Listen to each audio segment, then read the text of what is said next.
पंचायत चुनाव को लेकर राज्य निर्वाचन आयोग ने बड़ा फैसला लिया है। आयोग के सचिव बीएस जामोद ने कहा है कि ओबीसी के लिए आरक्षित सीटों को छोड़कर सभी सीटों पर चुनाव होंगे। बीएस जामोद ने आगे कहा है कि ओबीसी आरक्षण के लिए सरकार को निर्देश दिए गए हैं। अगले सप्ताह ओबीसी आरक्षण की जांच होगी और इस फैसले के बाद अब जिला पंचायत अध्यक्ष से लेकर पंच तक के 98,319 सीटों पर फिलहाल चुनाव नहीं हो सकेंगे। प्रदेश में पहले और दूसरे चरण के पंचायत चुनाव के लिए जिला पंचायत सदस्य से लेकर पंच तक अब तक 14,525 अभ्यर्थी फॉर्म जमा कर चुके हैं। तो भोपाल में स्टेट इलेक्शन कमीशन की बड़ी बैठक हुई है और राज्य निर्वाचन आयोग के सचिव बीएस जामोद का बयान भी अब सामने आया। इन सबके बीच में ओबीसी आरक्षण के लिए सरकार को आदेश दे दिया गया है, ऐसा जामोद ने कहा है। अगले सप्ताह ओबीसी आरक्षण की जांच होगी और उसके बाद चुनाव का रास्ता जो है वो साफ हो जाएगा। अभी सामान्य एससी एसटी सीटों पर चुनाव होंगे और पंचायत चुनाव पर रोक जो है वो नहीं लगी है, ऐसा बीएस जामोद ने कहा है। और भोपाल में स्टेट इलेक्शन कमीशन की बड़ी बैठक हुई है। बैठक में तमाम बिंदुओं पर मंथन हुआ। ओबीसी आरक्षण के मसले पर भी बातचीत की गई, चर्चा की गई और मजबूत मंथन के बाद में ओबीसी आरक्षण के लिए सरकार को निर्देश जो है वो दिया गया है। भोपाल में स्टेट इलेक्शन कमीशन की एक बड़ी बैठक हुई। पंचायत चुनाव को लेकर अभी भी सस्पेंस बरकरार है। सुप्रीम कोर्ट की तरफ से आदेश आया कि पंचायत चुनाव में ओबीसी आरक्षित जितनी भी सीटें हैं उसे सामान्य माना जाए और उसके बाद इलेक्शन कमीशन की तरफ से देर रात एक आदेश आया कि जितनी भी ओबीसी सीटें हैं वहां पर चुनाव निरस्त किया जाता है। और उसके बाद आज सुबह बड़ी बैठक हुई इलेक्शन कमीशन की। मेरे साथ इस वक्त बीएस जामोद सर हैं, उन्हीं से बात करते हैं। सर, बैठक हुई है, क्या कुछ निकल कर आया? चुनाव हो रहे हैं या नहीं हो रहे? आयोग की बैठक हो चुकी है और आयोग ने बैठक में ये निर्णय लिया है कि निर्वाचन की प्रक्रिया निरंतर जारी रहेगी। जैसा कि माननीय सुप्रीम कोर्ट ने आदेश दिया है, ओबीसी के लिए जितनी सीट आरक्षित थी उनकी प्रक्रिया स्थगित की जाए। हम वो प्रक्रिया स्थगित कर चुके हैं। ऐसी स्थिति में जो वर्तमान में ओबीसी के लिए आरक्षित सीट थी उनके स्थगन के अलावा अन्य पदों के लिए निर्वाचन हमारी निरंतर जारी रहेंगे। सर, यह मान लिया जाए कि ओबीसी सीटों पर चुनाव नहीं हो रहे हैं, सामान्य सीट पर होंगे, एसटी और एससी सीट पर होंगे? जी हाँ, फिलहाल एससी एसटी एंड जनरल इनके लिए जो सीटें हैं वो निरंतर प्रक्रिया जारी रहेगी।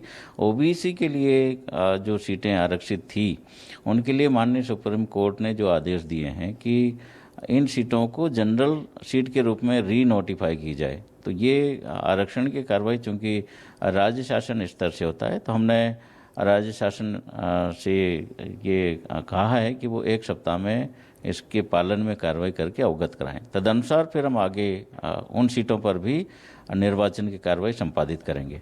यानी सर ये साफ है कि जिस तरीके से प्रक्रिया चल रही, 6 जनवरी को पहला चरण होगा, फिर उसके बाद 28 जनवरी को दूसरा चरण होगा और जो नामांकन की प्रक्रिया चल रही है नॉर्मल चलती रहेगी।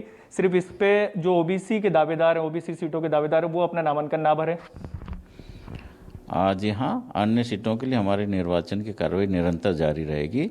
सिर्फ ओबीसी के लिए जो आरक्षित सीट हैं उनकी कार्रवाई स्थगित रहेगी।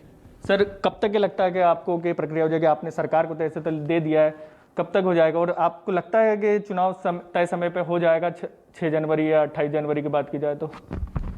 हाँ, जो हमारी कार्रवाई है उस पर कोई रोक भी नहीं है।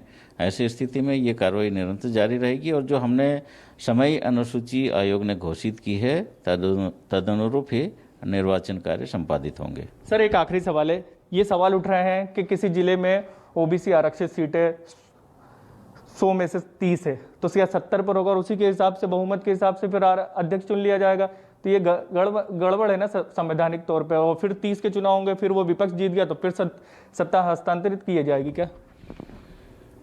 माननीय सुप्रीम कोर्ट ने आदेश दिए हैं कि इनकी भी कार्रवाई संपन्न होने के पश्चात ही अंतिम परिणाम घोषित किए जाएं। हम तदनुरूप ही कार्रवाई करेंगे। यानी ये है सर कि भले से ही चुनाव हो जाए, फिर ओबीसी जो आरक्षित सीट है उनके चुनाव होंगे और फिर उसके बाद ही परिणाम घोषित होंगे। हमारा प्रयास यही है कि जो हमने कार्यक्रम घोषित किया है उसी कार्यक्रम के अंदर ही जो सीटें हमने अभी प्रक्रिया स्थगित की है उन सीटों के निर्वाचन भी संपन्न हो जाए। बहुत बहुत धन्यवाद। ये थे हमारे साथ बीएस जामोद सर। बड़ी बैठक हुई है इलेक्शन कमीशन की और साफ तौर पर यह कह दिया गया है कि जो पंचायत चुनाव को लेकर सस्पेंस बना हुआ था कि चुनाव होंगे या नहीं होंगे, ये साफ हो गया कि पंचायत चुनाव होंगे। लेकिन इसके साथ साथ ये भी साफ हो गया कि ओबीसी जितनी भी सीटें हैं वहां पर चुनाव नहीं हो रहे हैं। इलेक्शन कमीशन की तरफ से सरकार को कह दिया गया है कि आरक्षण की प्रक्रिया करें और उसके बाद कुछ फैसला होगा। यानी ओबीसी सीटों पर चुनाव नहीं हो रहे हैं, सामान्य सीट पर होंगे, एसटी सीट पर भी होंगे, एससी सीट पर भी होंगे। जिस तरीके से प्रक्रिया चल रही है उस तरीके से चलता रहेगा जो इलेक्शन कमीशन की तरफ से पहले ऐलान किया गया था। कैमरामैन खेमचंद के साथ शबरा अहमद, न्यूज़ 24 भोपाल।